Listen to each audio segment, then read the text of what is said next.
तत्वों का उल्टे क्रम से वर्णन। अब व्युत्क्रम से तत्वों का विवेचन करती हैं। इन सनातन परमात्मा को आकार, देश और काल के परिच्छेद से सर्वथा रहित जानना चाहिए। भगवत्ता सनातनी आदि उसी प्रकार के गुणों वाली उनकी अहंता परानारायणी है, जो सर्वथा निर्विकल्पा और निरंजना है, जिसमें ज्ञान, शक्ति, बल, वीर्य, ऐश्वर्य और तेज, इन 6 गुणों का सर्वप्रथम युगपद उन्मेष होता है। उसके भवत तथा भाव रूप से 2 भेद होते हैं।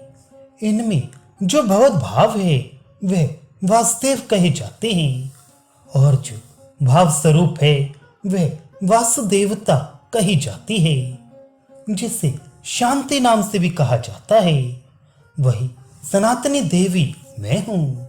जो अन्य संकर्षण आदि देव हैं, उनकी अहंता शक्ति का निरूपण कराई हूँ। इसका तात्पर्य यह है कि शांतावस्था वाले भगवान वासुदेव हैं और उनकी उदितावस्था व्यू है।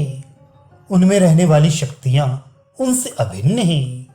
प्रथम भगवत तत्व, संकर्षण, प्रद्युम्न, अनिरुद्ध, ये 3 व्यूह तथा एक भगवान वासुदेव मिलाकर ये 4 भेद वाले हैं, जो अन्य तत्वों से सर्वथा परे किंतु उत्तम तत्व है। इन्हीं को भगवान शब्द से जाना जाता है। द्वितीय भगवत तत्व नव है, जो परम व्योम है, जिसे परमाकाश भी कहा जाता है।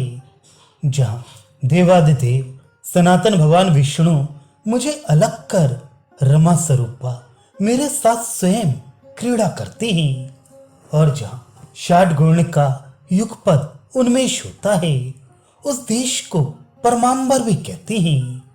तृतीय भगवत तत्व पुरुष, भोक्ता, कुटस्थ, सर्वज्ञ और सर्वतोमुख है। इसके अंश होकर सभी सनातन जीव जगत में फैल जाते हैं। जीव समष्टि रूप पुरुष हिरण्यगर्भ है। कर्म रूप आत्मा वाले यही जीव इसी परस्वरूप नारायण में प्रलय अवस्था में पुनः समा जाते हैं। यही हमारी परमार्थ दशा है, जिसे मैंने पूर्व में भी कहा है। यहां तक पुरुष नामक तृतीय तत्व कहा गया। मनुष्यों ने शक्ति तत्व को महालक्ष्मी के नाम से कहा है। महाविद्या काल स्वरूपा है और काली ही नियति कही गई है। सत्व, रज और तम, इन 3 गुणों का वर्णन पहले कराई हूं। सत्व सुख स्वरूप है, वह सच और ज्ञान देने वाला तथा लघु है। रजोगुण का स्वरूप दुख स्वरूप होता है, जो चंचलता और राग उत्पन्न करता है।